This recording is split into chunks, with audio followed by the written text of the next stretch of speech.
Hey everyone, I'm Marcus. And I'm Charlie, and this is the Mood Booster Podcast. In this podcast, Charlie and I come together to discuss everything we go through in our lives. The highs, the lows, but importantly, everything in between. Just trying to find the joy in every day. Exactly that. We're not here to preach, just here to connect, reflect, and hopefully give you guys a little bit of a lift wherever you are. Yeah.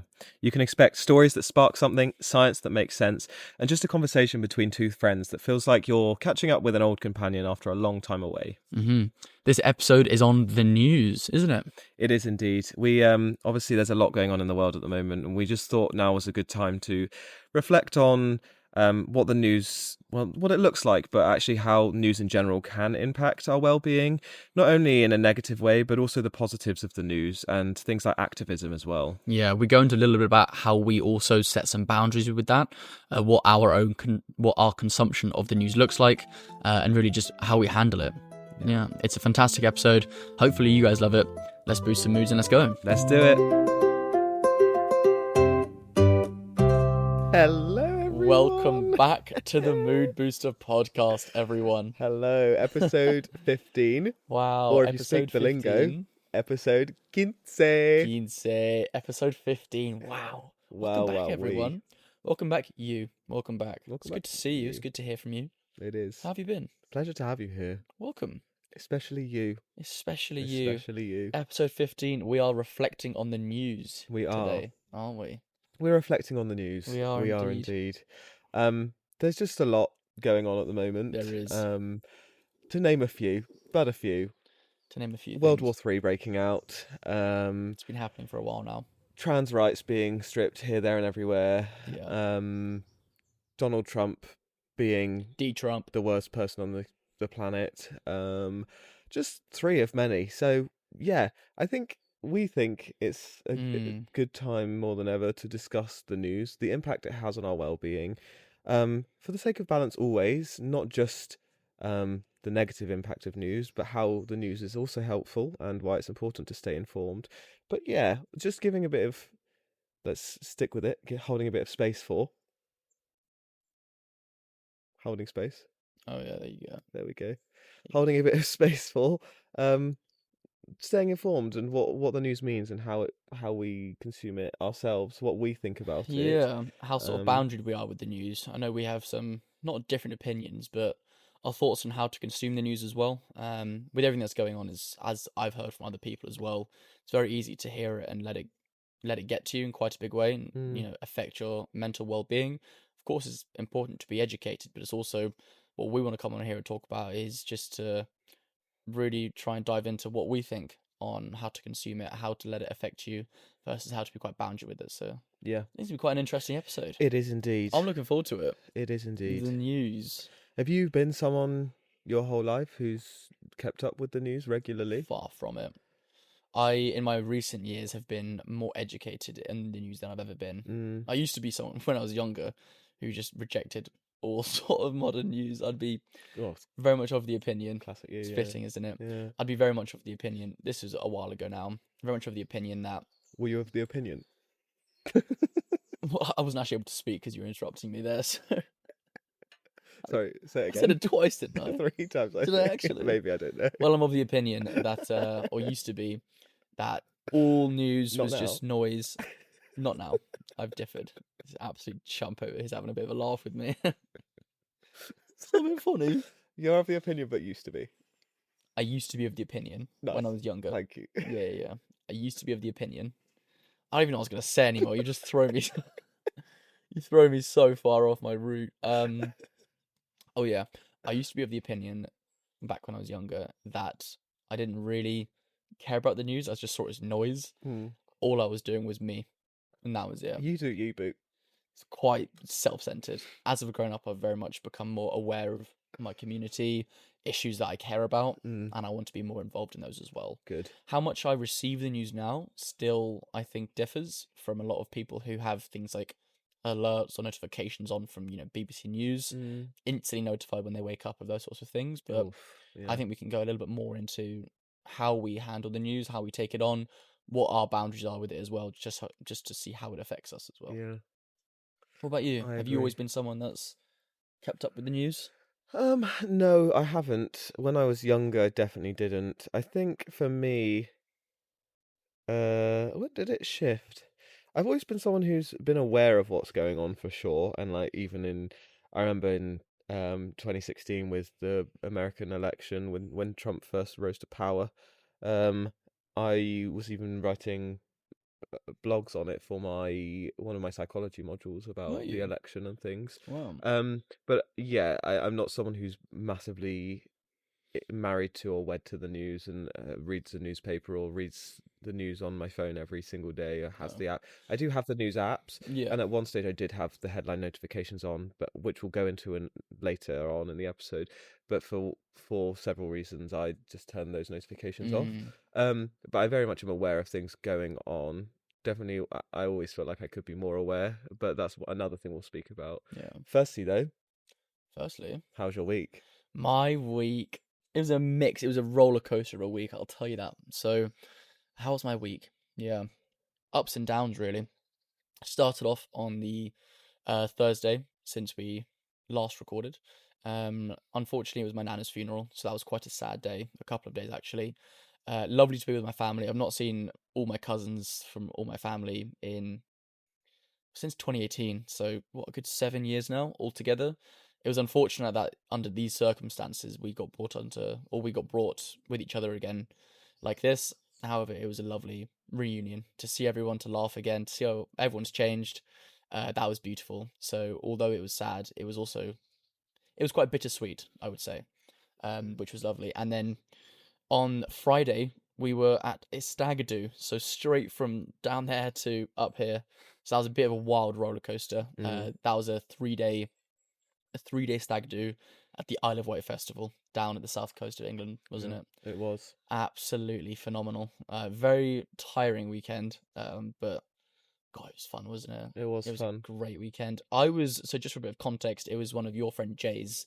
It was his stag do. I'm quite new into the friendship group. I've only met Jay back at New Year's, so known him for 5-6 months now. So I'm quite new into the friendship group. Although everyone is lovely. I've very much been adopted as not the younger Jay, but your friend, but also very much adopted into the group as well. Yeah. Which has been lovely. So I think from everyone just being quite welcoming and there being a few pints as well, I think it went really, really smoothly. Yeah. It was a lovely weekend. Yeah. Yeah. You've known each other for a short period of time, but Jay loves you a Jay's lot. great. He's extremely fond of you. On New Year's Eve, when I had met him, I think it was after 4 hours I had known him, he invited me to his stag do. He was like, "Oh, you know what? Come along. It's fine. Just buy a ticket and come to the stag do. It's absolutely fine." Known him for 4 hours, and I think a week later I'd bought a ticket. Yeah. Why not? Loads of fun. Why Take the not? new opportunity. So Why we not? saw a lot of cool acts, didn't we? There was Sting, who was Yeah. one of my people who I was looking forward to most. There was The Script, Stereophonics. Yeah. Who else did we have? Pale Waves. Pale Waves. Ollie They were great. Murs. Ollie Murs. I saw the Cause. You did. Who else? We missed Busted. Oh God, don't get me Unfortunately, started. I was very annoyed about that. Don't get me started. I've been to the Year 3000. Not much has changed, but they lived underwater. And your great granddaughter is pretty fine. I'm tone deaf. If anyone's Pretty listening. fine. You can sing. I cannot sing. So yes, if you're asking me, How was your week, Marcus? Jay is one of my best friends, and that's I'm lovely. actually one of his best men at the wedding, which is That's really lovely. exciting. So, yeah, I have a lot of love in the park for Jay. You do. A lot of love around the park. Dear friend of mine, as is Lucy. They both are. Lucy's his fiance. They're each other's fiancés. And His wife. yeah, they're just some of my best friends, and I love them lots. So it was a pleasure to be celebrating Jay and Lucy, but specifically Jay at his stag do, and having fun with it. That's kind of nothing really notable before that, but yeah, we drove down on the Thursday evening, got the ferry over to Yarmouth. Always a fun excursion, doing the little ferry and all that sort of stuff. We got the bus. We got off the ferry at like 10:30 or something, p.m. and we were just tired. All the buses had stopped. The Isle of Wight website said there were shuttle buses going till 3 a.m. That was a lie. They had lied to us. They'd spread So some misinformation online. they'd lied several times. And anyway, Boycott the Isle of Wight so shuttle we got bus. on the number 7 bus just blindly, and turns out we got half an hour into the journey and said, when everyone was getting off, we're like, "Is this for the festival? Because it doesn't look like it." And they were like, "You've gone on the wrong bus in the wrong direction." Yeah, I So we can't started believe we again. did that. Anyway, got to Newport, and then the festival itself is kind of, well, That's the town it nearest was the a festival. 45-minute walk uphill with all of our stuff into the festival. It was really funny. We Yeah. just got a trolley, but it was also funny because everyone was leaving, or a lot of people were leaving very drunk, and just getting great entertainment from us walking in the classic Just arrived "You've just now." arrived" over and over again, and it was Yeah. just hilarious. Yeah, the weekend was fun. The acts were good. My personal favourite was Pale Waves. I think Yeah. I liked their music. I thought their music was fun. And well, not, I wouldn't say fun actually. It was, yeah, they were talent. Like It's good I music. could appreciate It's good music. the talent, and I like the music as well. But Yeah. we, as the 4 of us who were there watching, were just having the best time. We were. There was a guy in front of us, wasn't there, with like the little Oh my god, spinny thing on. You know those caps which those like young boys in movies which like are licking ice cream have those like spinny things on their caps. The multicolored caps propeller with a things. propeller cap. Yeah, there was a kid in front of us in the concert, and we were just going to town on his cap, and he had no idea. Yeah, it was hilarious. And these 2 women in front of us were just getting great entertainment from us being stupid. It's funny.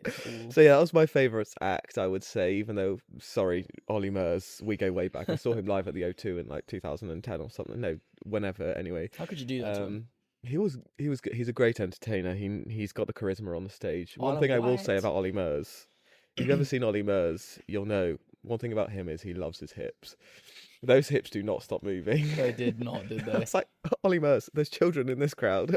He's just like gyrating, dropping on like a mic pole. It's great fun to watch, but them hips don't lie. He loves his hips. Yeah. And yeah, so the script were also really good. They were fantastic. Yeah, they were very, very, very good. That was at the point of the night when we had a fair bit to drink as well, wasn't Yeah, it? So we had. were. Everyone, it was kind of like the last Everyone's hurrah together. It evening. was Everyone fun was as lifting well. Jay up. He was just there, sort of being lifted up, but also not doing anything to support the lift, and was just, he's like, "If you're lifting me up, you're doing the whole thing." So his core was hard. not engaged whatsoever, and everyone was having to lift every part of him and hold his head up because he was just doing absolutely He was there nothing. just flopping on everyone. It was Hilarious, quite funny. though. Yeah, so that was That was fun. a Saturday night, wasn't it? Yeah, so I, in full transparency, did struggle a little bit at times.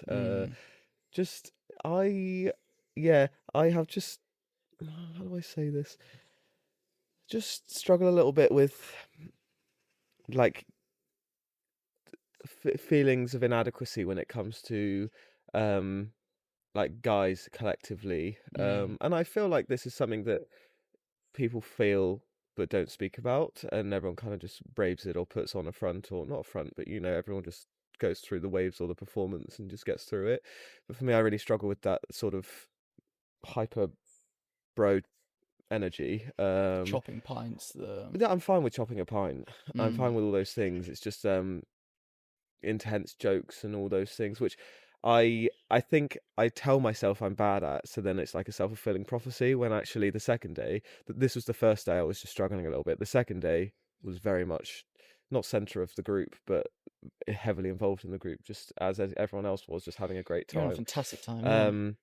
Being the comedian, the natural born comedian I am, and everyone was appreciating me and my comedy, and vice versa.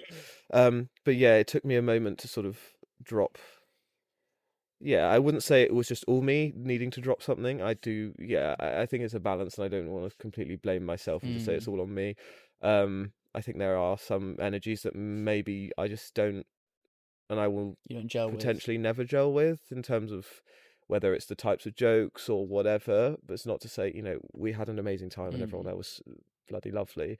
But yeah, it's just something I kind of got in my head about and struggled a little bit with. And I only raise that to say, I think, well, because I'm always honest and want to be honest about experiences, but also I know for sure that a lot of males have that similar experience or feeling, but kind of just brave through it all, Yeah. put on a overperform or whatever to try and compensate for those Yeah. feelings of feeling like, oh, everyone else is this, that, and the third, and masculine and whatever. Well, actually, that what is being, What are you trying to do here? yeah, what Yeah. is trying to be a guy, or and probably similar for the female experience. Like, what are all of these concepts that we're putting on ourselves and I'm putting on myself in this Yeah. situation? Everyone's just here trying to have a nice time. The idea of a stag do is inherently rooted in traditional masculinity, isn't it? It's Yeah. like bunch of guys. I mean, at least a traditional stag do is Mm. from where it comes from. It's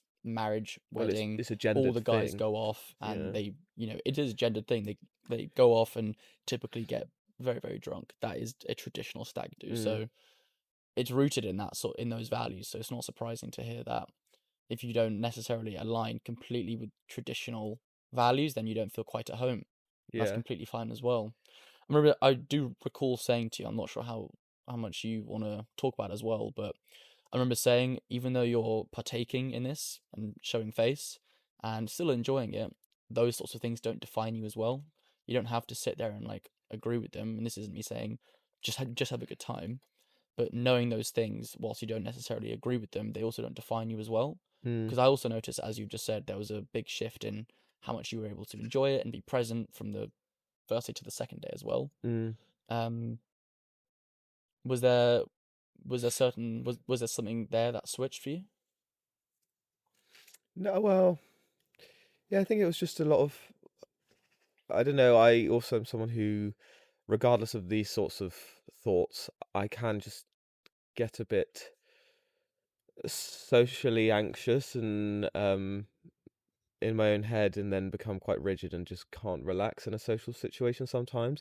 And that's what was also slightly worrying about the festival, because there's not really an escape. Whereas sometimes when that happens to me, I can just sort of be like, okay, I'm going to go home now, or I've got this thing on, so I'm going to leave, or whatever. Yeah, Whereas you're all there. Also, it's my best mate stag do, so I want to show face. of course. You're all sort of in it. There's not really anywhere to go, and if you wanted to sort of go to sleep or whatever, because often when I find like I'm getting anxious about things socially, I can just go to bed and it reset and it feels better.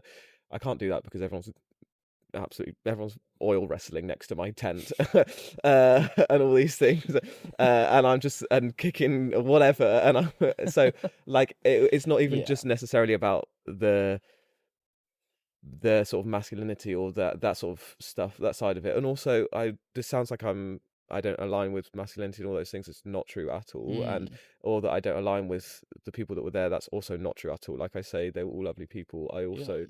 It's just I got in my own head. I got socially anxious. I just felt a bit sort of overwhelmed by the intense energy that was brought naturally, because it's someone's stag do. Do you think by labeling, this is more of just an open thought, not a statement, but do you think by labeling yourself as someone who, I think you said the phrase there, someone who gets socially anxious, or someone who doesn't gel, or I can't remember the phrase you used, but you labeled yourself as someone who doesn't do very well in these big settings, that is also the self-fulfilling prophecy that you slash anticipate and slash label yourself as someone who doesn't do well. Thus, when you feel it coming on, you're like, oh, this was to be expected, and then you sort of feel like you know where it's going. Maybe a little bit, but it's also, having known myself my whole life, Yeah. I know that that's how I am. I'm not someone I'm extroverted in many ways, but sort of when it's in a situation that, again, I can control, or that I know, or I'm safe with, or whatever.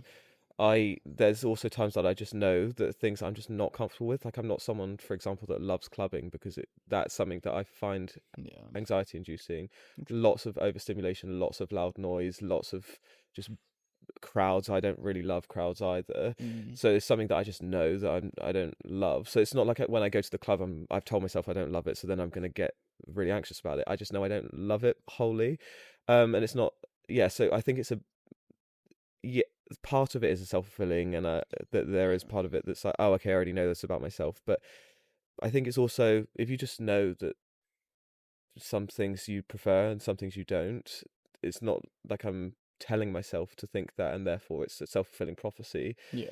It's kind of just part of who I am, and I sometimes get anxious in those situations. Yes, there's work that I could do to maybe not be so anxious. And like the second day, I really tried to work on, and I spoke to you about sort of, okay, I really want to make sure this is a really good time, that I'm having a good time with Jay, that all of these things. And for whatever reason, it just gelled. Was there for whatever reason, or was there something specific there that you felt like you were manually doing that worked?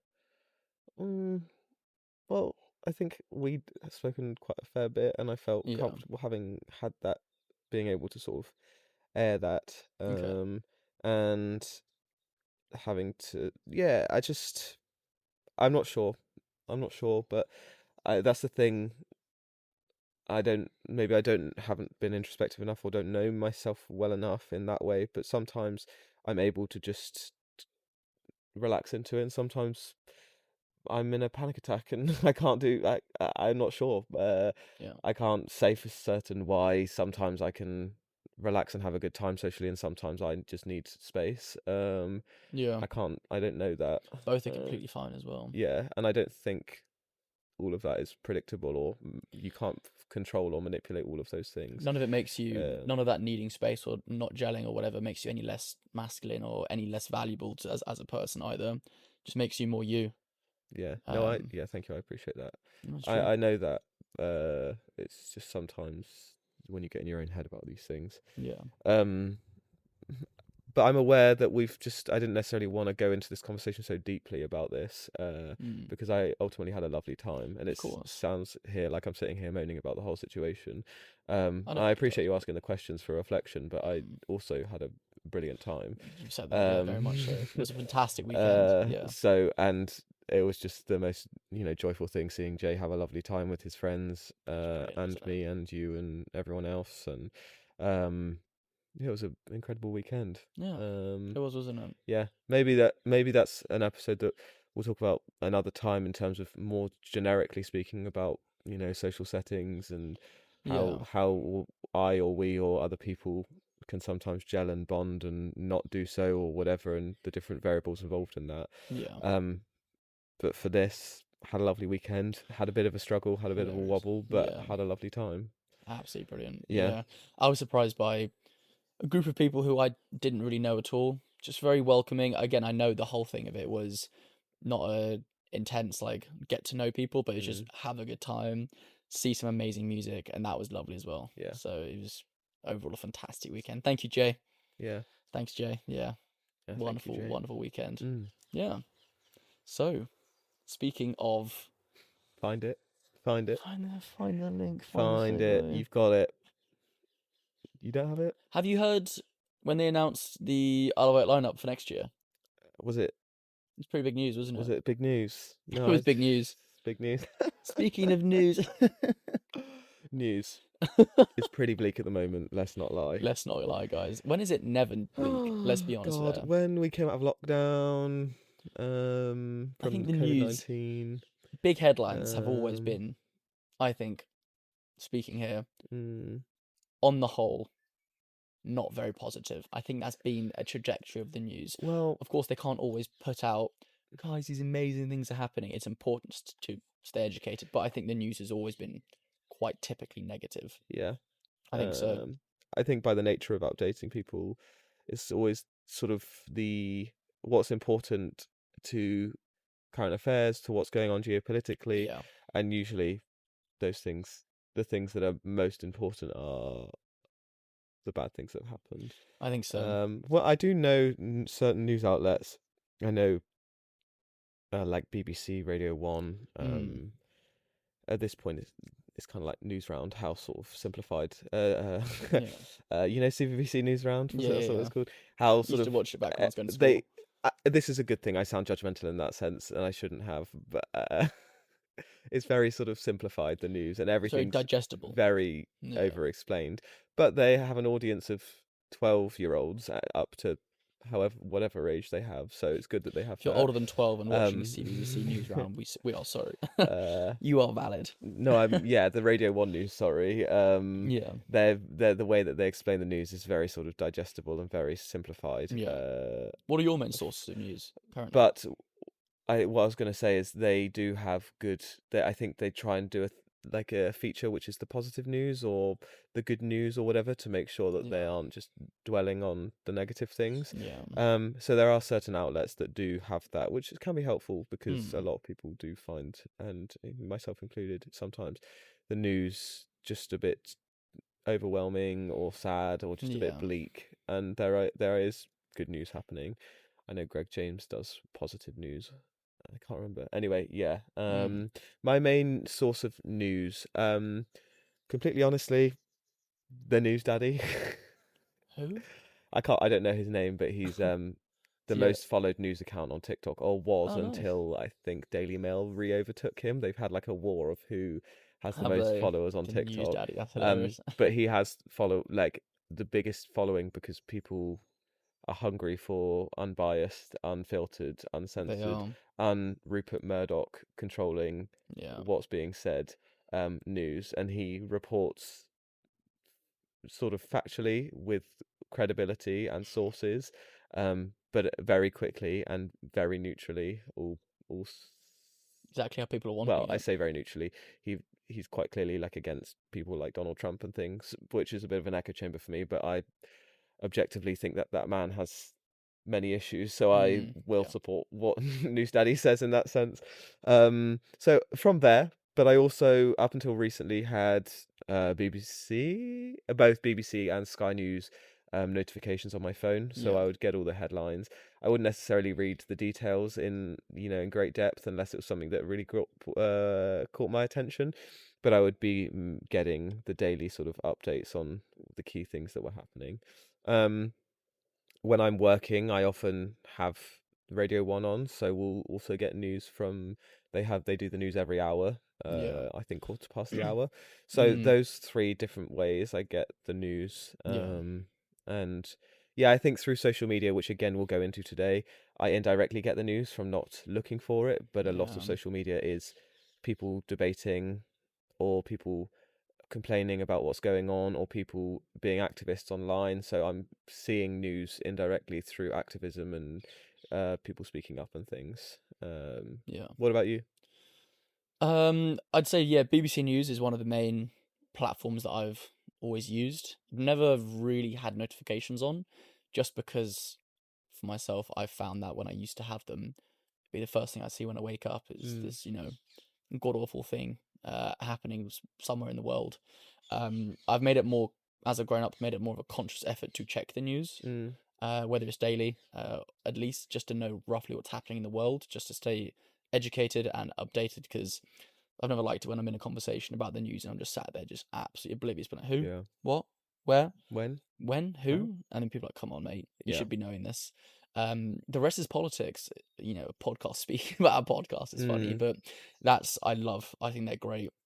I'm not listening to them in a number of weeks, but I tune in every so often just to sort of get updates on the recent episodes to see what they're speaking about, because both hosts quite Rory Stewart and Alistair Campbell, very much people who are on the other sort of sides, the left and right, having worked in both the Labour and the Conservative Party.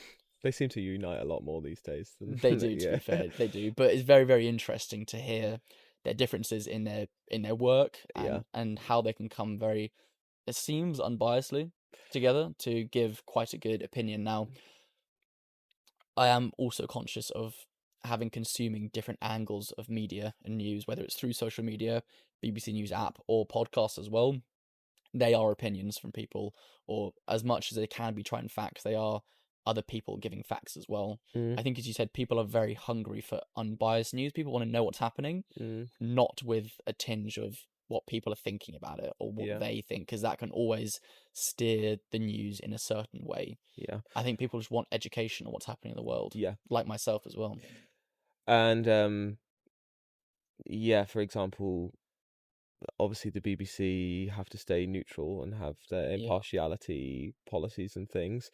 But now more than ever, people are growing extremely tired and complacent and angry with that, with the basic genocide that's going on in Palestine, and feeling like our main source of news is not doing anything or saying anything because they have to remain impartial. Yeah. Eva, one of my colleagues, her sister works at the BBC as a journalist, she is not allowed to post anything about like any sort of thing. She's allowed to post about Pride, but not about anything else. Oh, Any that's sort of good. opinionated. Yeah, I They're don't know allowed quite to how that just speak fits into about not Pride. posting about anything which has bias. I'm of course for that. You For can speak the about posting that Pride, of human course, right, but you can't speak about that yeah, human it doesn't right. quite line up. That was more what I was saying. It doesn't quite add up. There's no sort of equality. There's no Yeah. straight line there. You can speak about LGBTQ plus people, but but not about not babies being bombed. regardless. Yeah, I don't quite get that, but yeah, I think it's overall from what I listen to and consume, it's a bit of the podcast there, a bit of the BBC, but as we mentioned earlier, I've never been someone to have news headlines. I grew up in a house where we always would have the news on first thing at breakfast. Yeah. Wake up, news is on. Breakfast. We'd wake up, news is on the main TV. You walk downstairs, grab a bowl of cereal, and you sit down at the table, and the news is on. Yeah. I remember distinctly that there were just a number of times, so many times that I would walk downstairs and the first thing I'd hear is, "Oh, good morning. God, have you seen what's happening here? Have you seen what's happening there?" I don't think I ever got so in my own head about it that it would freak me out or make me anxious or nervous about the world in general. I think it, at a young age, made me quite adverse to wanting to know what's happening in the world. So now, when I grew up, I was a little bit more just, I don't want to hear it, turn it off. Again, as I mentioned earlier, I very much transitioned into wanting to be more educated. So in conversations, I can at least know what's happening. Yeah. But I think I've always been quite boundaried with being alerted when I don't want to be alerted about what's happening. Not for any reason to like not be uneducated, just because I know that unfiltered, constant news coming towards me when I'm not necessarily wanting it can actually have quite an adverse effect on my mental well-being, my health, and just overall the trajectory of my day, especially if it's the first thing that I hear when I wake up is this, and that. A key example of that, which I think a lot of people share, was in the pandemic. Yes.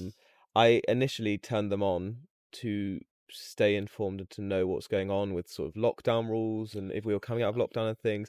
But then the Sky News every day, same time, this many people have died, this many people have got COVID, and it just became. It was literally. It felt like some dystopian movie. My phone was telling me the death toll in my country, and it was just. I mean, it's not far from. It's not dystopian because it literally happened, and also, I mean, we're seeing.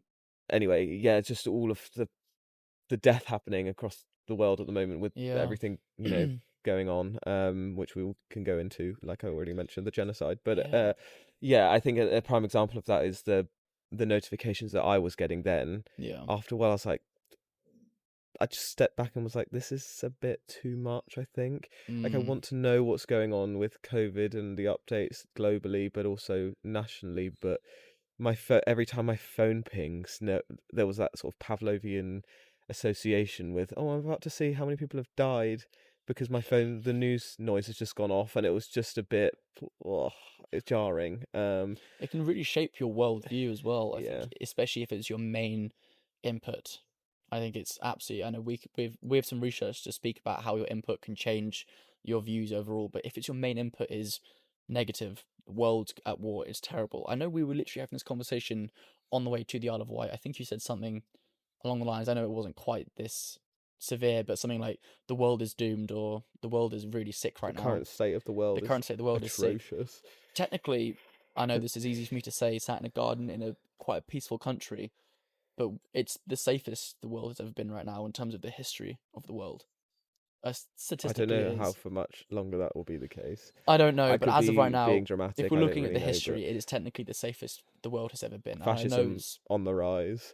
There are all biggest these fascist in the leader of one of the world's most influential, biggest countries. That is terrifying. I will very much give that to you. Who on a daily basis just becoming more and more of a dictator and more of a, if you disagree, like all of this going on with people peacefully protesting ICE in California, just being absolutely stripped and all of their, it's just, I don't even know, it's just awful. It's interesting. And this is only getting worse, and the rise of fascism seems to be getting worse, and literal genocide happening. All of these things are going on right now, and just a bubbling as we record bombs now being Iran, America is all going on.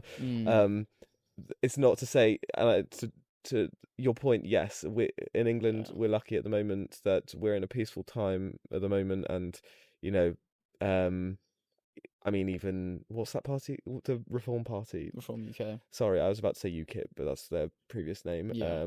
Basically the English again. I can't think of the words right now. It's funny. I remember having this exact same conversation they're back on the in rise. university. They're on the rise. I remember having this conversation back in university in second or third year with one of my housemates about the Ukraine-Russia war. Literally, we were silly, but we were talking about being conscripted, all this sort of stuff back then. It's happening now again. I'm not saying history repeats itself and there is objectively terrible things happening, but it does a little bit. There's been negative things happening in the world for a long time right now, and I think as people, like myself at least, I know we have a choice to, it's a privilege to say, but we have a choice to be quite boundaried with how much we choose to take on versus what issues we choose to care about as well. Yeah. I know that's quite a privileged thing to say because as a white guy in England, I'm statistically quite safe.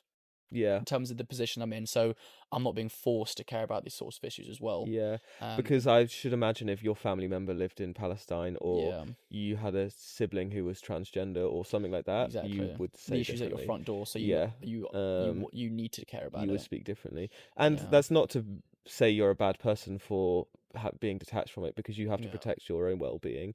But yeah, I think there's a balance, and on that, there is a balance. We have friends who I think potentially take on a bit too much of the news. I think that's more what I was getting at.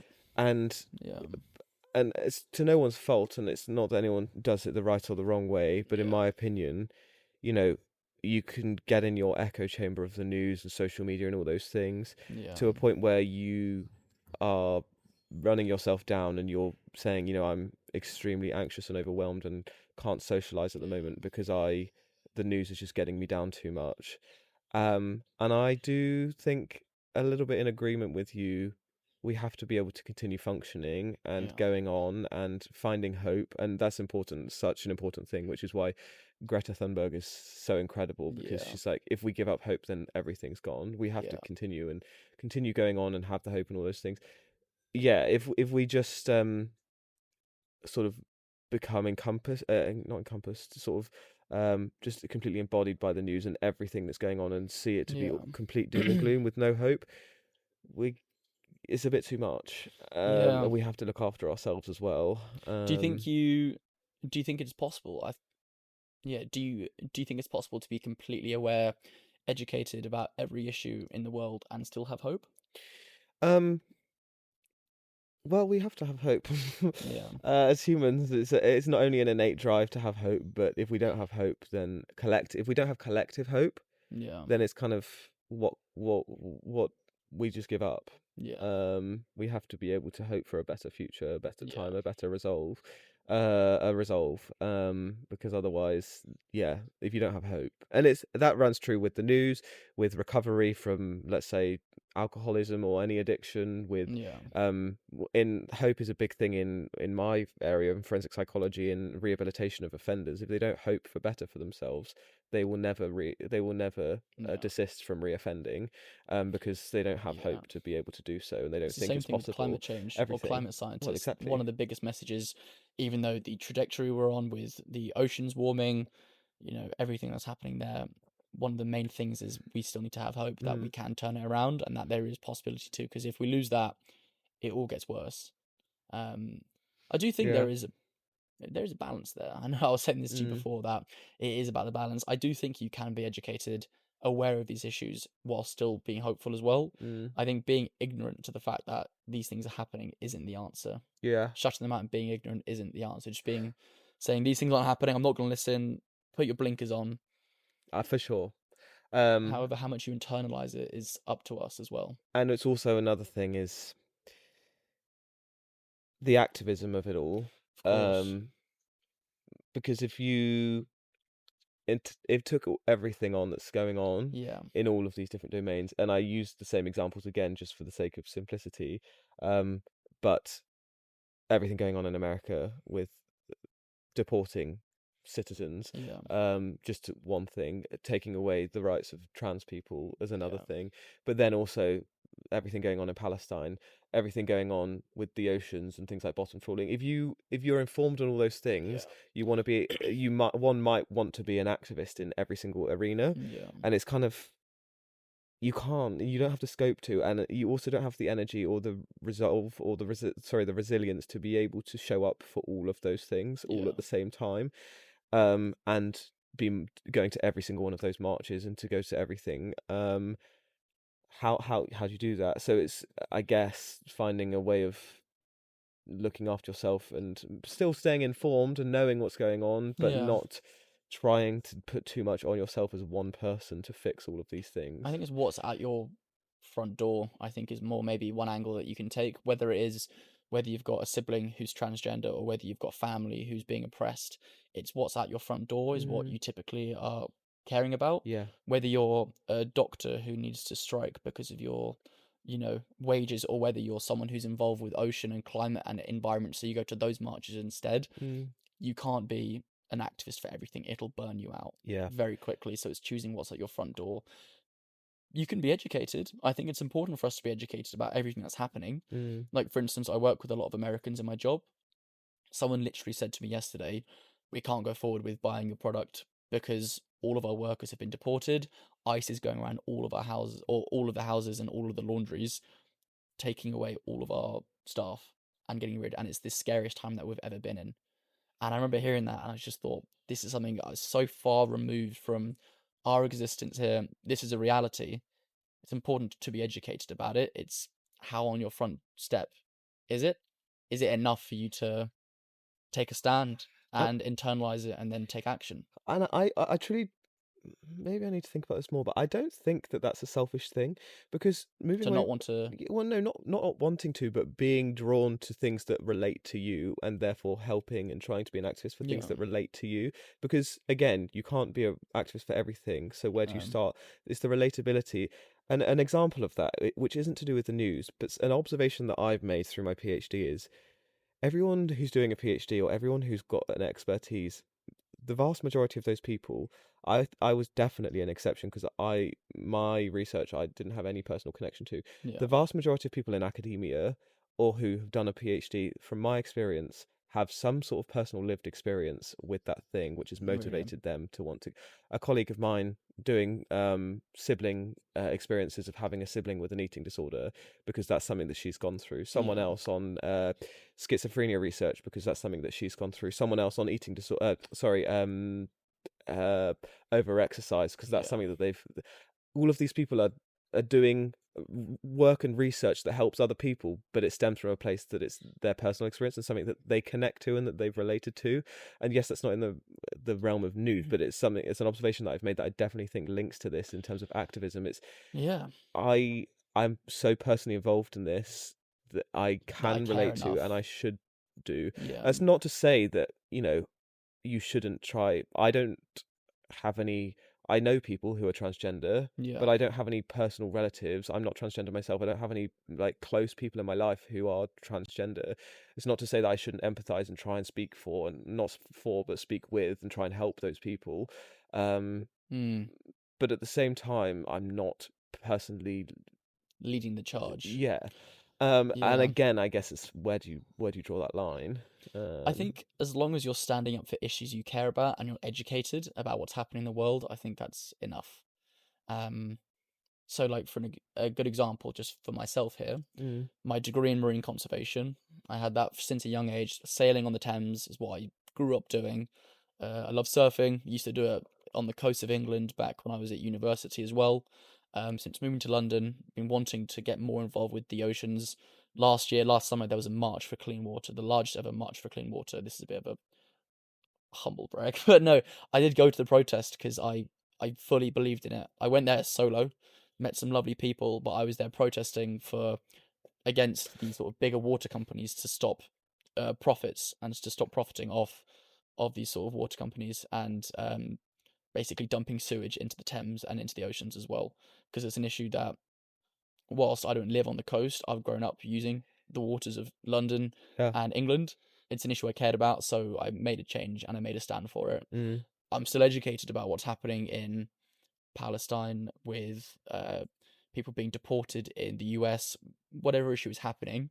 Whilst it's not on my front step, sorry, I'm not leading a charge for these other campaigns. What I don't think it's not all right to be is ignorant to the fact that it's happening. Yeah. Just shut it out, because I think that's when people turn blind eyes to it. Yeah. That's when these issues will not be solved. It's through general education of everything is when they will be solved. But then again, it's all about balance. It's a fine line, because not everyone can know everything about everything. Are we meant to as humans? And one might argue, well, in not saying anything, you are complacent and you're allowing these things to happen. It's a very good point. But again, I don't have an answer here, but what are you and when people say you're not saying anything, they also, I remember people in terms of Black Lives Matter or whatever back in 2020 saying, oh, I remember literally remember people saying, I've not seen anything on some of my closest friends' social media about this. Their silence is really loud or whatever. Yeah. So saying that you should re-story things and put your things on your story. And even that in itself, I'm kind of like, well, I don't know. What I'm trying to say is, it's an interesting what are you supposed to put a story up for every single social movement that's going on at the moment? Yeah. Yourself individually, I don't know. Maybe you should, but I don't think you should, and I don't think that you can have scope to. I don't know the answer between letting it happen and not picking everything up. Being an activist for it. Yeah. Do you think as humans we should be aware of everything happening in the world? Do you think that's or do you think that's something that's changed since that we've had much easier access to media, more communication? We are more connected than ever. Do you think it's? I don't know if it's a good thing. I can use that word "good." It's too reductionist, but do you think it's? Do you think it's a healthy and morally correct to be educated about everything that's happening in the world? I don't see other than to yourself, which is it's very important. I don't see the harm in being informed. Information is only, I was about to say information is only a good thing. Yeah, I think our research literally shows that the more, as humans, we're drawn to more negative, aren't we? We're actually drawn to more negative news. Prudent timing. Good word. I mean, I think it comes as a surprise to no one that decades-old research, but also current research finds that news consumption is correlated with or associated with adverse effects such as anxiety and stress.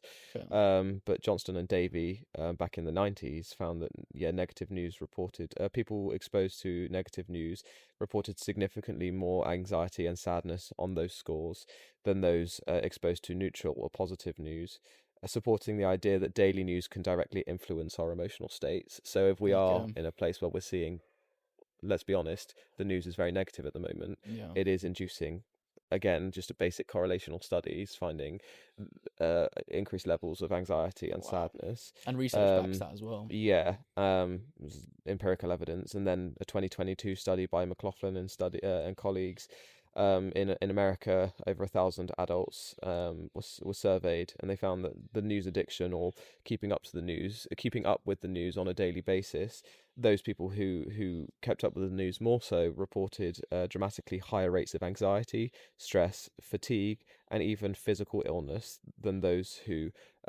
consumed fewer fewer bits of information, or less news. Sorry. So research is literally showing that the more news that we consume, it's having an adverse impact even on our physical health.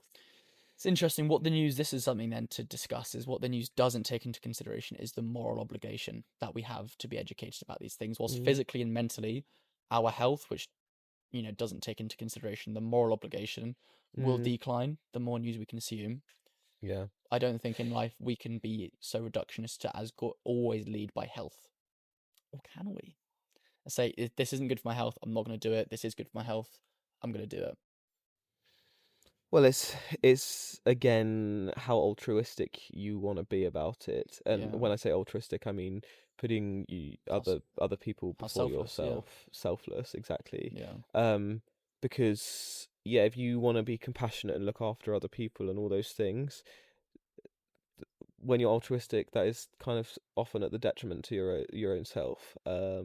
Whether that's giving someone like on a very basic example, giving someone a lift somewhere, which means you have less time in your day to do your own chores and all those things. Yeah. But you're just being selfless and kind, to more of a, what we're talking about here, consuming the news, being an avid activist on a daily basis, to the point where you're getting unwell and mentally and physically unwell from that. Yeah.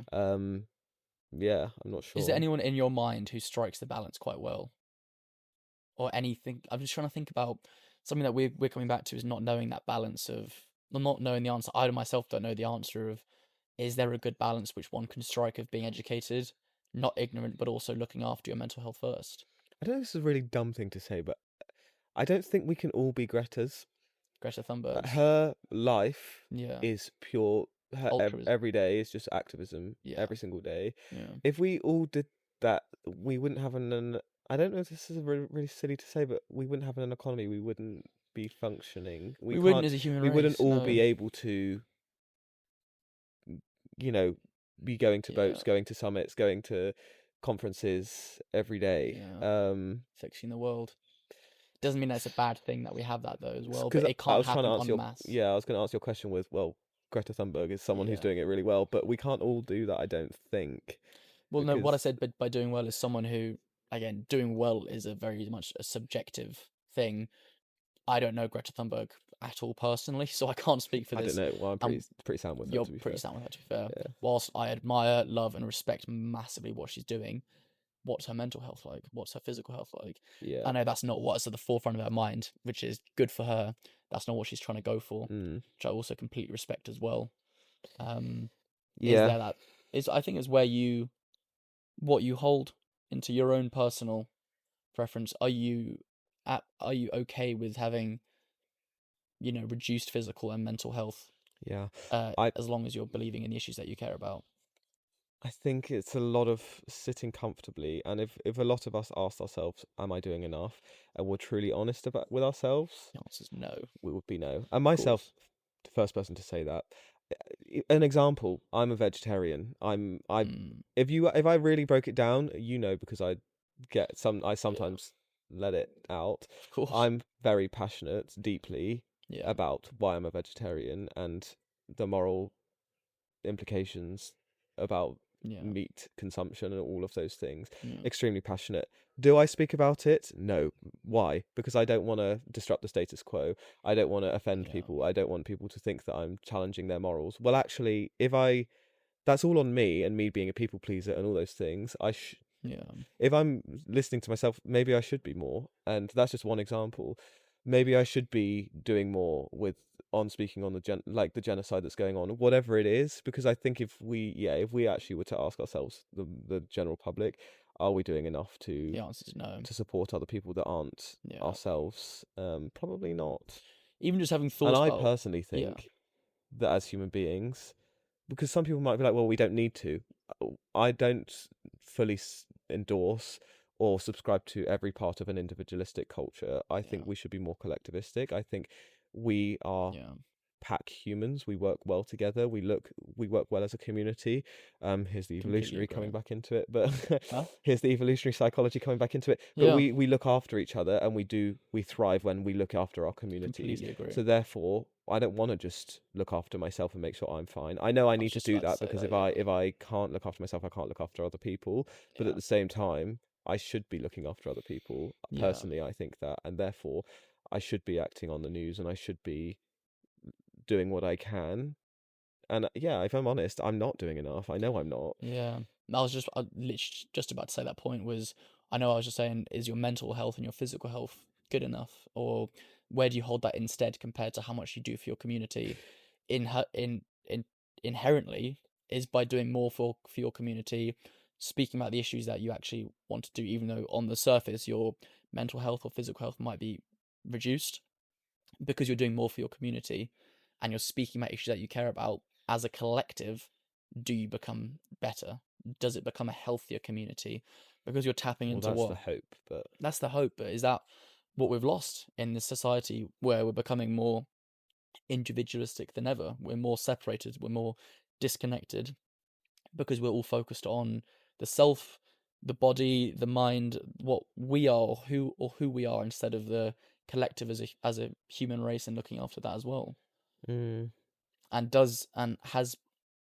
has holding individualistic properties and tendencies, looking after the self, actually what's led to the breakdown in community and these fascist movements, or these whatever movements it might be, is that's what's actually led to that. It's about people putting themselves first instead of putting the greater good, like the oceans or the environment, or just people having space to live, whatever it is. The greater good. The greater good. No, but yeah. You want to be a big cop in a small village? The It's not down the small village then. And you like catching them swans then. Sorry, you're being very serious. And No, I just, when you said the greater having good, a little bit of a giggle. reminded me of Hot Fuzz. I think, the more... I don't know the answer, but yeah, is being focused more on the greater good in the community actually what's going to lead to good change? Is by speaking out about issues you care about more what's going to lead to better change? Well, if we all just sat back and did nothing, more Donald Trumps would be... More power, exactly, yeah. And unfortunately, we, for whatever reason, the Liberals or the left haven't been able to band together enough, or, I don't know, the fascists are too powerful at the moment, or when the opposition aren't powerful enough. They are rising, and even in the UK, Reform are on the rise more than ever and getting more votes than ever. But we can't lose hope or be complacent to that, and we could do more. It's weird when the left seem to speak about their issues and their cares. There seems to be these labels floating around like woke or whatever, but when the right is speaking loudly about what they care about, it seems to be on the word woke. It seems to be labeled as, people knowing what they want, or seem to be like assertive and dominant, when it's quite an interesting dynamic. It's just the most unintelligent, like someone who's the most powerful man in the world, even Donald Trump, to our own MPs, Nadine, well, not anymore, fortunately, but like Nadine Dorries or whoever, using this word woke as an insult, as if the word being awake is a bad thing. The antonym of woke is asleep. What? So you want to be asleep? You want to be dumb and uneducated? It's literally the most idiotic, just simplistic thing. What are you saying? It's just so stupid. And also, leading on from what you're saying, the right wing leaning people saying, "Oh, the left woke snowflakes," the other word snowflakes, all while getting so pressed about what we're saying, so pressed about language, so pressed about it's just, the irony is... is mad. Whilst I'm a Me teacher as well, I have never seen a collective of people be more pressed when the idea of not eating as much meat is presented. It's crazy. It gets so upset because it fundamentally it challenges the traditions and all of those things which they want to hold on to. The word conservative is you're conserving things. But this is a bit of a tangent, but I saw through TikTok, in all transparency, but it was a clip from BBC Good Morning or whatever, I can't remember the name of the programme, where two MPs, one from Labour, one from Reform, were debating whether burqas should be legal in the UK. And for me, I was like, why is this even allowed conversation to be debated? I'm not religious myself. I personally don't want to subscribe to a religion, and I have my own thoughts on that. But I also believe people should have religious freedom to express. Did you hear what the opinions were of why it was even being floated? I don't want to know her name, and I should know her name, and that's ignorance on my part. But this dumb Reform MP saying women are being oppressed, and that women don't want to be wearing burqas, and that they don't want these things, all the while has literally never had a conversation with a single woman of Islamic faith. And the Labour MP, I think she's the MP the Bradford area, maybe. I could be wrong. I'm not sure. Yeah. She was like, "Have you ever spoken to an Islamic woman?" She's like, "They don't want to speak to me." It's like, I wonder why. What? What are you saying? They don't want to speak to you? How are you here spouting this absolute vile nonsense about someone's religious freedom when you haven't even spoken to a single person from that religion? Yeah. And the point I raised more so is the fact that the BBC allow that to even be it allows the general public to think that that's something that's okay to debate someone's religious freedom in the first place.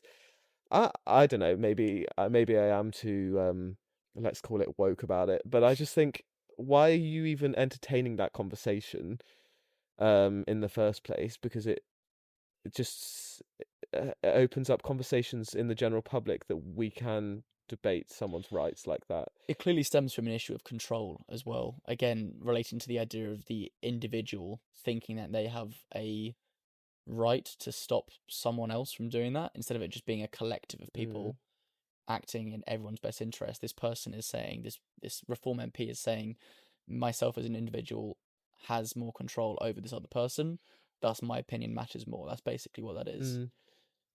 Instead of just letting people do what they want. Yeah, it's mad. And yeah, don't get me started on J.K. Rowling. Yeah. But no, I think let's getting back to the news itself. I think there's obviously a lot of adversities that come with being heavily involved with the news. I think it's also important to say we know, and as well as there is research, but we do know that, as we're already alluding to, being an informed person, knowing what's going on enables you to be a steward of your community. It gives you that sort of civic motivation to look after the people around you, to look after civic those. meaning. Civic is sort of your connection to your community, but so you have like a civic duty. The civic duty is your duty to your local community and the people around you and your local environment. So yes, in consuming the news, it allows you to be informed and also empowered. Korean study, active engagement in news portals, commenting, sharing. This is online. Online civic discussions predicted offline civic engagement and collective efficacy in activism. Showing that online news forums can act as community catalysts, driving real civic participation and real civic change and positive movements for the better of the local community. So yes, it comes with adversities of, maybe doing too much and feeling too much and feeling stressed, but it does also, if you can find that balance, promote that sort of the social change, because the community is what leads the change. It's why we have a vote. It's why our voice is important. And if you lose hope that your voice is important, then it's kind of I think it's just now in these bigger cities than these smaller communities, it's that voice has become a lot louder. When, like, even now when I'm saying the word community, my mind's drawn to the image of a small town where people know everyone and people listen to people's voices as well. But inherently through these smaller communities as well is where people aren't almost listened to, or where if you're an outlier, you aren't listened to as well. That is a very good point, and makes me think about sort of my experience having grown up in the countryside to then moving to London. I think, and it's also why this is getting away from the news, but if there's less of that collective community feeling, you feel less engaged with and less then emotionally That's wanting available to.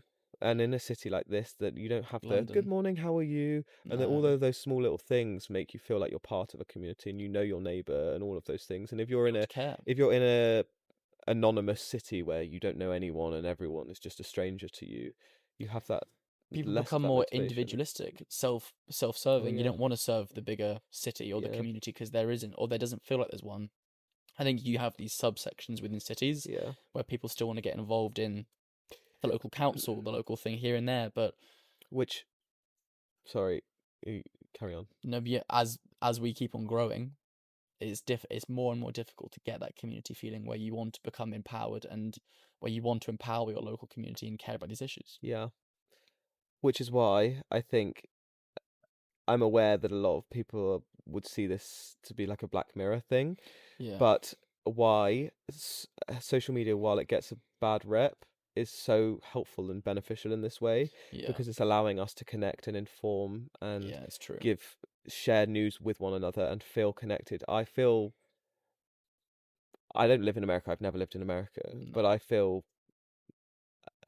in alliance with people in America, or people who are being deported, because I'm feeling some sort of community online with these people. Yeah. And I appreciate that might sound a bit parasocial and weird, but I have that connection that way. Or I'm seeing things, some of my friends that I'm connected with through run clubs, but I'm now connected with them on social media because I don't get to see them every day, if at all ever anymore, because I don't go to that run club or whatever.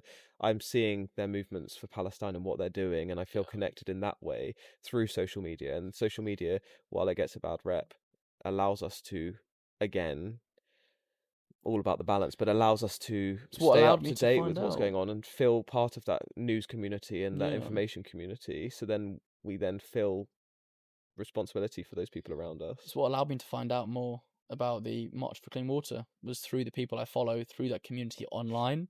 I found out about it and was very fortunate enough to be able to partake in person from it. But it's because of the online communities that we can now build and place ourselves in. We can find out and care more about these issues, which we wouldn't previously have been able to care about. Yeah, for sure. Because we weren't informed about them. Yeah, definitely. Yeah. That does link in, though, to the idea of almost burnout through activism. What was it called? It's compassion fatigue. I think that's it. Is it compassion fatigue? Yeah.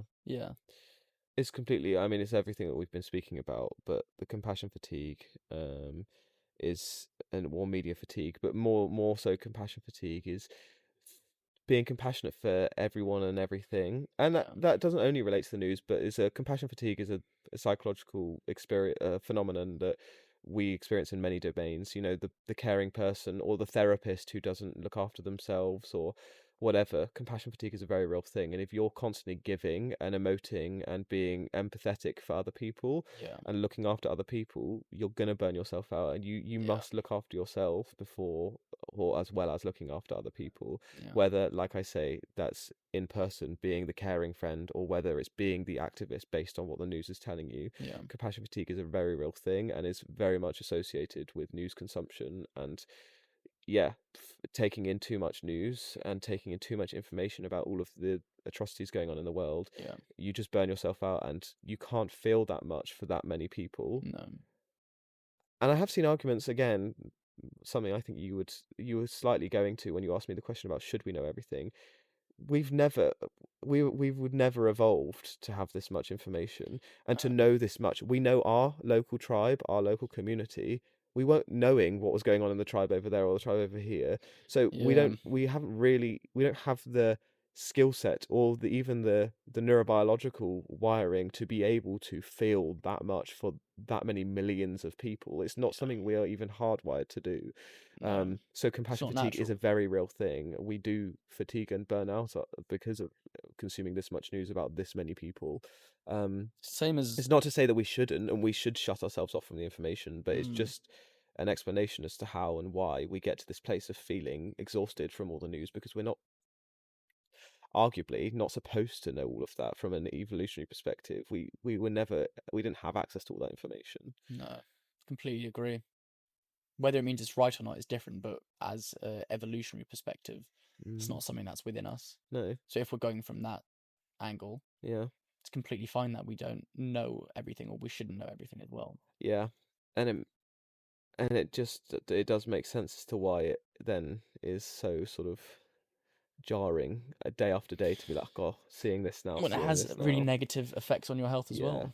It's not surprising that it will negatively affect you, or that it drains your mind.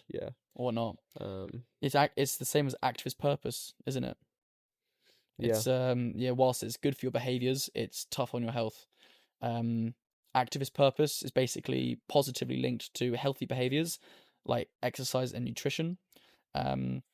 Basically, researchers investigated how activist purpose, which is seeing social change as a core life direction, relates to both physical and mental health outcomes. So as I just said, whilst it's good for your behaviors, it's tough on your health. Activists often are found to maintain their health to support their cause, but are also associated with lower self-rated health, greater role limitations in daily life, increase in physical pain, and worse social functioning. So it's like having a purpose, because we all have purpose in life, but when your purpose is being an activist, or heavily linked with being an activist, the research shows that you will have adverse effects on you as well. that you have adverse effects on your social functioning, your physical pain. Yeah. It's where you personally draw that line, I think, with what you're okay and what you're not okay with as well. Yeah. And different people have different thresholds, as we see Greta Thunberg, very much a much higher threshold for taking that on and caring about that. Yeah. Whereas other people who don't listen to any of it probably have a much lower threshold for it. Yeah. I think I could, in my purpose for life, I think I could have an extra sprinkle of being an activism in there.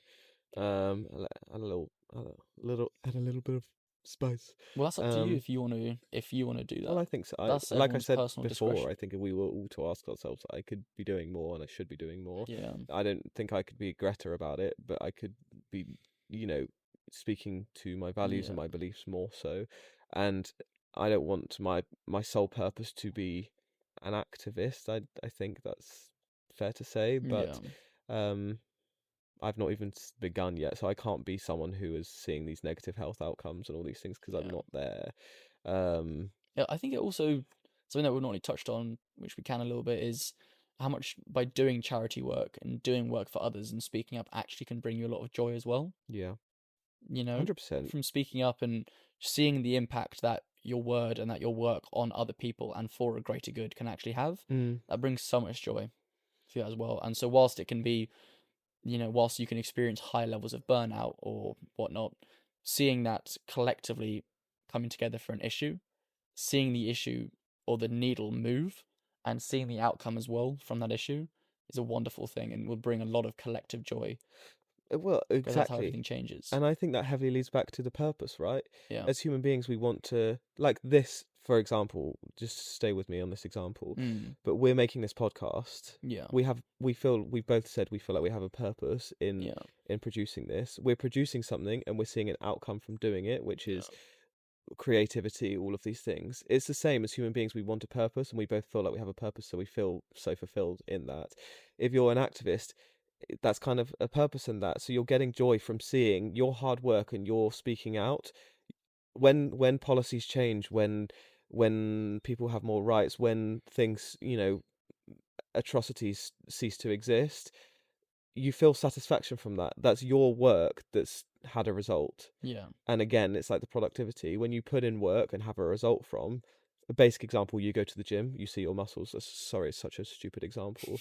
You go to the gym, you go to the gym, you see your muscles grow. That's satisfying. When you go and speak up for people and you do this hard work, on a much more important level, that's so satisfying, and you have a purpose in that. You're creating in a way, and you're producing something in a way that is much bigger than yourself. So arguably is a lot more fulfilling. The research that I was literally just talking about, it showed that engaging in activism offers psychological resilience. So a feeling of meaning and belonging can actually buffer stress as well. Exactly. So from committing to something larger, that psychological resilience can be increased. So it has a lot of benefits from being more activist. But I think you've got to be intentional with that, and knowing while that resilience can be increased, you've got to look out for yourself. Yeah, the work is or can be very emotionally and physically challenging and draining as well.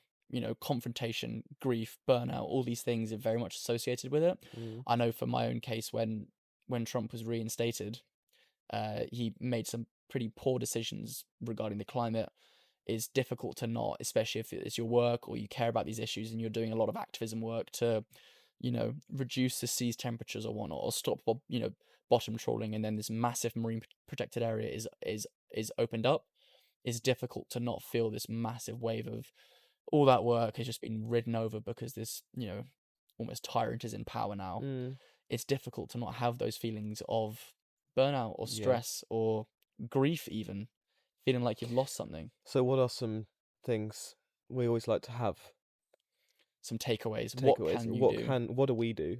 What can you do? What do we do? My main thing is setting boundaries with what I'm personally okay with and what I'm not. So for me, just a very easy one is the BBC app. I don't have notifications on, as I want to choose when I consume media.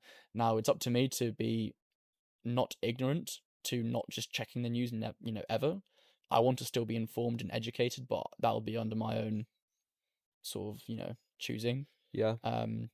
So it's setting a boundary of how I consume media or how I consume the news. Fair enough. And knowing for you, being intentional with that, where your limits are and what, yeah, I think Yeah. that's a really important one. For me, something else I think on top of that, and I use this as an example again, like I did with compassion fatigue, but if you're a therapist or a Yeah. psychologist, you have a supervisor. Every psychologist has supervision with someone else who they offload to, reflect to, think Yeah. about their practice, and it's there to reduce those things like compassion fatigue and burnout and whatnot. I Yeah. think just like that with any other support, speak about it Yeah. that's literally the foundation of this podcast. But if you Mm. if you have a collective of you who are doing the same thing, I think speaking internally with that collective is helpful. um and you can reflect and say, this is I'm struggling here, this is getting to me here. Just speaking is so beneficial. Yeah. But I also think it would be helpful to speak about it neutrally with someone who isn't within that collective, Mm. just to offload, get some impartial advice, someone Yeah. who you trust and are compassionate with, and they're not someone who's going to judge your feelings or tell you X, Y, and Z, but Yeah. someone who also you can get a bit of resolve from, who is slightly impartial and allows you to just Yeah.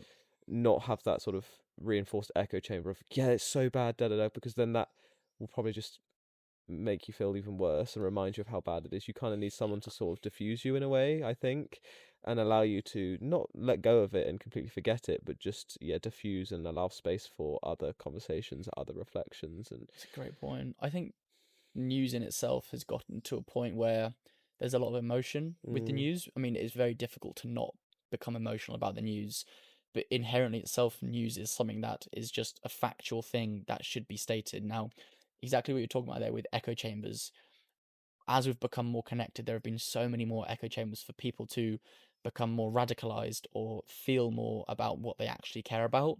And then within that group, take more action, for instance. But being conscious about what groups you're in or what news sources that you're taking in as well, I think is something that we need to be quite serious about. Making sure that your news sources are trusted and unbiased, and that you're getting the facts so that you can curate your own narrative is very important, because through these radicalized groups, we get these Andrew Tates, these Trump supporters who end up taking action and are very, very loud, and that's how this unfortunate change that we're seeing is happening. So I think it's an important. I think we all have a moral obligation to try and curate as unbiased news sources as we possibly can. Yeah. For the greater good. For the greater good. Something else I think I find helpful, and it leads back to the hope, because we all need hope. We do.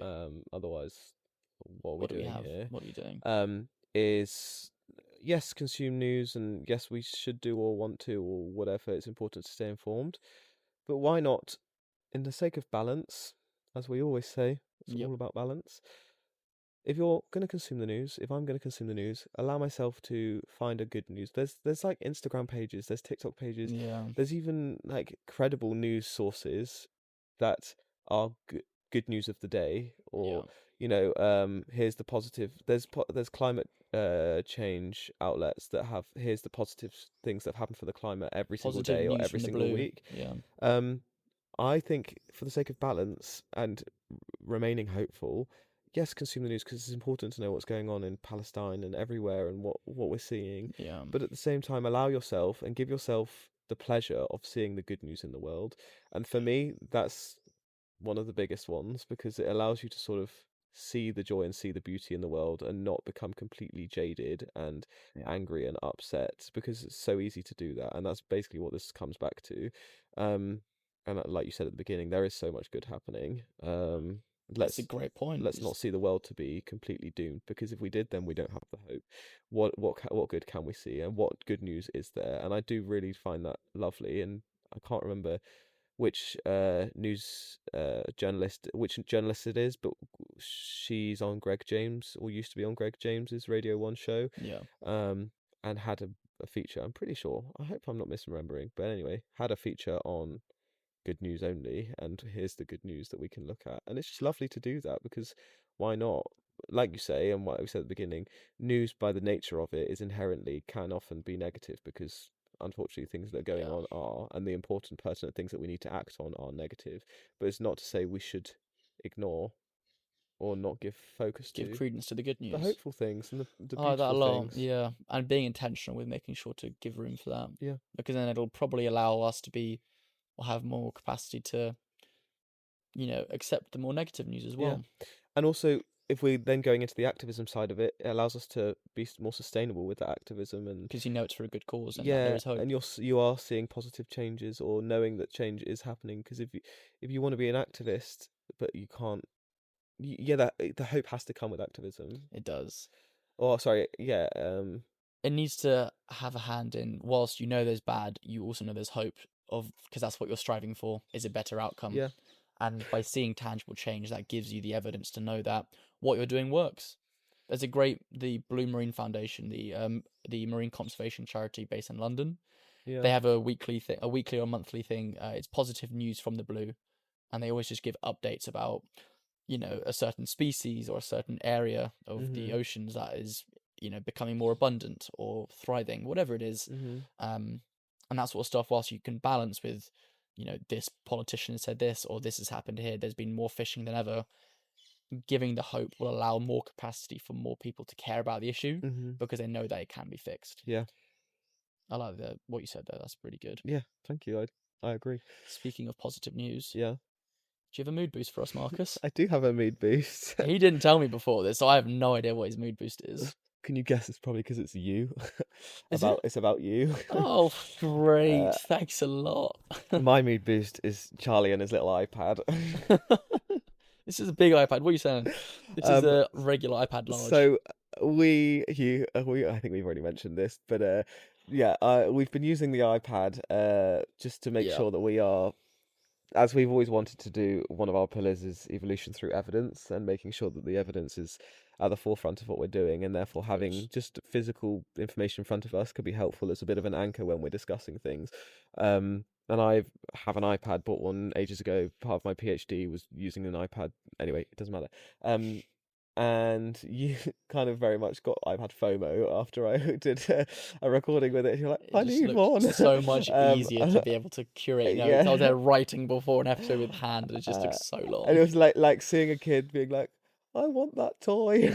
And it was just funny and sweet. And so then we'd been scouring Facebook Marketplace and Gumtree for like a few weeks trying to find one, and then you've eventually found your iPad, and it's just an example of how our mood boosts aren't always these profound little things. Secondhand on Facebook. Seeing you and your little iPad is just my little iPad. It's quite cool, quite endearing. I've moved from paper. Sorry, journal upstairs. It's left there alone. So you getting your iPad yesterday was an exciting little moment, and your little iPad case and the matching cases for the pod. It's that's they're actually our research pads, we're going to call them. Yeah, our intellectual pads, our intellectual digitized notebooks. Yes. What about you? It's also about me. Sorry, Marcus. That's okay. So I have never seen a Coke can with my name on it. And the office brought in a bunch of Coke cans. I have my name called from afar. Charlie, come over here. What? I run over. There is George standing with a Coke can with my name on it. I have never seen one before. Nice. I was elated. I didn't drink it. Someone else threatened to drink it. I said no. Have you kept it? I think it's in the fridge still. I will keep it though. Yeah, keep it. I will definitely keep it. Yeah, it's quite cool. Not a rare name, but it's not a common name. Marcus. Marcus. It's not the most common, is it? I was never on those key rings in the shops. Never. It was always Mark. Which I am not a Mark. Charles is more common than Charlie. So I just never really expected to have a Coke can with my name on. But then on my 17th birthday of all days, in Tavistock, Devon. Tavistock? Yeah, 17th birthday in Devon with my friends, 17 shots in 17 minutes, that occasion. Oh, that one, yeah. We were at the Tesco getting some supplies and some food, and there it was, right there, Marcus, Diet Coke bottle. Did you drink it? I did. I don't have the bottle anymore. Rip. It's probably a good thing. But yeah, so I can share that joy, that little moment of joy. It's good to share our moments of joy. 11 years ago. Yeah. Jesus, I'm old. Sure, you are. Well, your 17th birthday was like last week, wasn't it? It was 2 weeks ago. It was indeed. So, yeah. Oh, that's lovely mood boost. Yeah, nice Coke little can mood boost. and the iPad, or the iPad. intellectual pad, Intellectual digitized documentation, digitized pad. device. Very rude of me. Sorry for yawning. You're yawning on I a couldn't podcast. sleep at all last night. I'm This really guy, sorry. guys, I'm Just really relax. sorry. I'm having a nice time. This guy's yawning. He's all tired. Relax. We're boring him, guys. No, we're not. boring we're him. Not. We're not. Okay. Yeah. Well, thank you for a lovely Thank episode. you very much for the episode. That was an interesting one, wasn't it? Yeah, I was a little bit nervous about it. Me Just too. speaking so heavily on. I just realised anyway.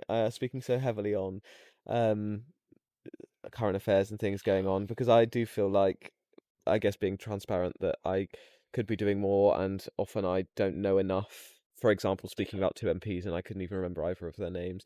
But that's me being a critic to myself, and actually my thoughts and opinions are just important. valid. Yeah. And I am an educated person. I just wanted to speak about the impact of the news, and it's very topical at the moment, and how we can maybe look after ourselves while everything's going on. I think it's very easy to feel uneducated in this sort of day and age now, where there's so much to know about. So I think I was also a little bit nervous just to come on and sound uneducated and ignorant to issues like that. But as long as within my own sort of realm I'm doing enough, or I feel like I am, and I'm looking after people I care about, I feel like that's what matters. You're doing great, sweetie. You're doing great. But yeah, hopefully you guys enjoyed it. Yeah. Hopefully you enjoyed it. Let us know what you thought. Please. No. Please. If you don't, then that's a you problem. It's also and don't listen again. You issue. Don't tune in if you didn't enjoy it. But you did enjoy it. You know you did. Is your mood boosted? If you don't like anything we said, let us know in the comments, because we'd love to hear about it. And yes, comment. Get into a debate with you about it. Cool. Yeah. Well, wonderful. Thank you very much for a lovely episode. Thank you very much. I'll turn it off if you want to do some ASMR. The chase is the news.